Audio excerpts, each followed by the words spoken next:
So I want to begin with kind of an unusual topic for a microphone review. See, because in the modern landscape of recording, it's not necessarily just the microphone's audio quality that matters, because so many different microphones are on camera. In many circumstances and in many different mediums, the aesthetic value of a microphone could be arguably just as important as the actual audio quality itself. Hey, I'm editing and I totally forgot to mention that 512 Audio actually sent me this microphone, so keep that in mind during the review and keep that in mind during every review. Also, during the review, I started calling this thing the Spotlight instead of the Skylight. It's called the Skylight, but 512 Audio, Spotlight is a good name for a microphone. It's got that connotation of being on stage.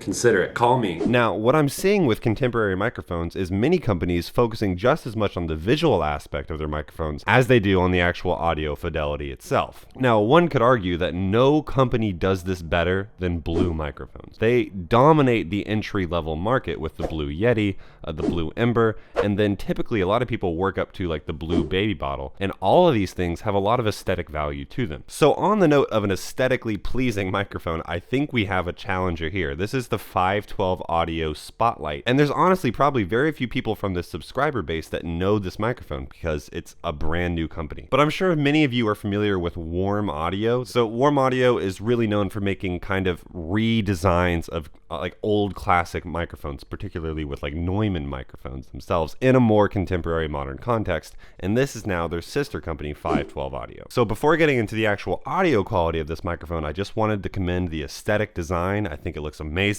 I think the grill looks like a Rolls-Royce grill. It's got a full metal design to it. It's got this mesh interior inside of the grill itself, which I think is designed to help with plosives. But on that note, it actually does come with a pop filter in the case. Here it is. I'm just not using it now because I think it makes this microphone look worse. Also, on the note of what comes inside of the case, you do get like an actual carrying case with it and a really good shock mount. A shockingly good shock mount.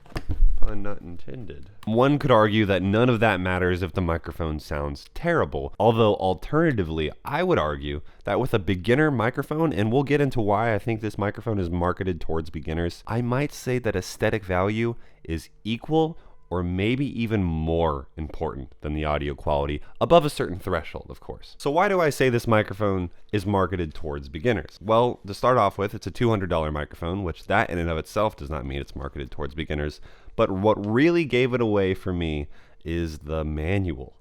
The manual goes through all of these different things that sort of imply that the person who's buying this microphone may not be familiar with recording. For instance, an example of what 48 volt power or phantom power does, setting up and sound checking the microphone for proper levels, how to screw it onto a microphone stand, and what an XLR cable is. There's also a section of the manual that tells you how to control your plosives and your S sounds, and it also mentions using the pop filter or setting it at a slight angle like I do in order to get the proper sound without the proper plosives. We're on page 10 of the manual before we get to any specifications and technical information on the microphone. And by this point, we are left with some pretty promising features, including a gold-plated large diaphragm capsule. It also comes with a pretty impressive max SPL of 144 dB SPL, and it has its sensitivity marked as well. But that being said, there are some pretty noticeable things that are lacking in this manual and in this tech info that I think should be apparent. I went and did some research with some of the other microphone companies that these things are going to be competing against.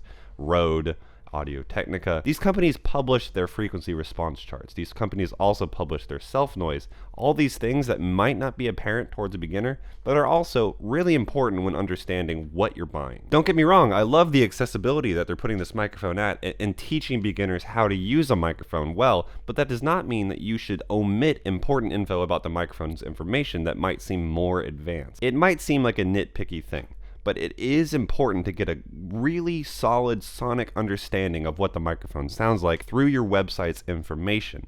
And if you're not including things that other websites are, particularly a frequency response chart, it's hard to get like a basic understanding of what this thing sounds like without going to YouTube reviews. So regardless, even if I was frustrated with some of the lack of specification on this microphone, it does sound very good and very unique, and the word I would describe above anything else is very natural. So what I mean by natural is it has a very uncompressed sound to it. There's not a lot of emphasis in the low mid range, but there is a lot of emphasis in the low end and also in the upper mid range. One thing that I think needs clarifying whenever I'm describing the audio sound signature of this microphone is I mentioned a lack of lower mid range, but there is certainly not a lack of low end. In fact, the low end is probably the most prominent thing along with the upper mid range. It also doesn't seem to have much of a high end shelf to it, meaning I think the lack of presence in the high end is also what sets it apart. For better or for worse, it's up to you and it's up to your own ears. It also does an extremely good job at controlling high end response with sibilants and things like that. This is a very good microphone for controlling those S sounds. This upper mid-range response makes it amazing for guitar sounds, particularly with things like finger picking or that signature Taylor sound I found was very emphasized with this microphone in a really pleasant way. Now, even though something like the Rode NT1 has more presence in the low mid-range, it also comes with some trade-offs, including a pretty prominent sibilance and a lot of breathiness and mouth noises that you get with something like an NT1 that doesn't seem as present on this microphone. I will add though that the Rode NT1, even though it does have more breathiness, more mouth noises, maybe a little bit more sibilance, it does seem to have an overall stronger presence. I will add that in general, the Rode NT1 seems to have a lot more lower mid-range presence to it, which makes your vocals seem a lot more solidified. If there is one complaint I had for the Spotlight, it would be that the lower mid-range lacks presence and therefore can appear thin at times. We'll hear more of this whenever we hear the vocal a little bit later. To me, this microphone is a great representation of what an honest, natural microphone sounds like. It's not necessarily boosting in any specific frequencies too aggressively, which means whenever you boost it in post, it's not going to bring out any harshness in the high end or too much boominess in the low end. It's almost like color grading, right? Like whenever we want an image to be color graded, we don't necessarily want it to be vibrant right off the bat. We want to work with it and edit it in post to our liking. And that's a lot like what this microphone is. So really my only two criticisms of this microphone are A, it's not as present in the low mid range as I would like, and B, I think the microphone is just a little bit too dumbed down in the information like surrounding the microphone.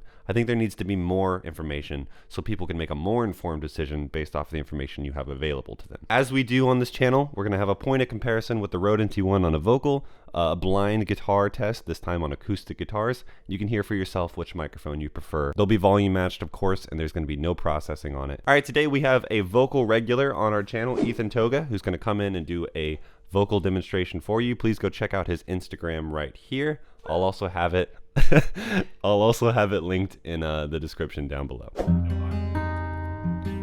It's the wheels touch down, the tide comes rushing in, and the ocean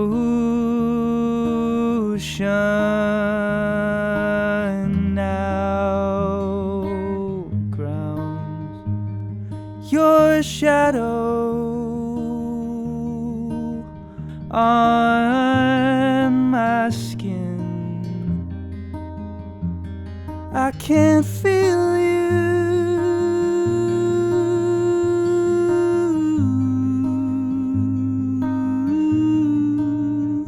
but I still feel you.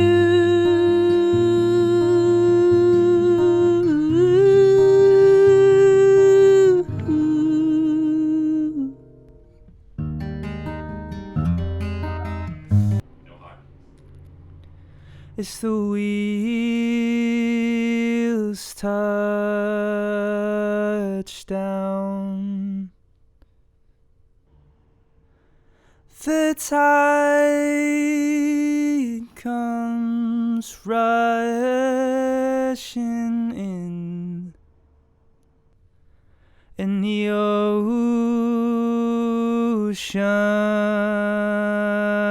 now grounds your shadow on my skin. I can't feel you,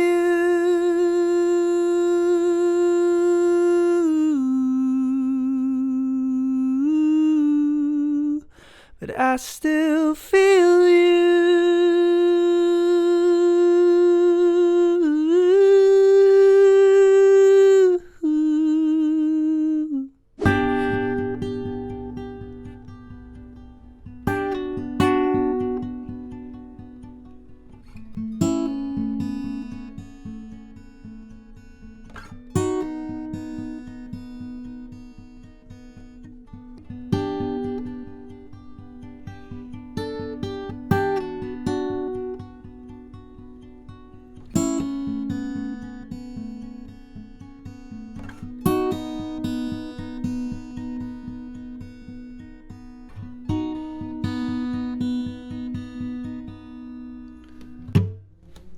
Thank you so much. If you guys are interested in buying this microphone, you can check it out using the affiliate link pinned down in a comment down below. That's how this channel is supported, so I would really appreciate that. You can follow me on Instagram at RealAudioHaze. If you want to have a conversation, that's the best way to do it, so you can shoot me a DM over there. And if you want to work on a project with me, you can email me at realaudiohaze@gmail.com.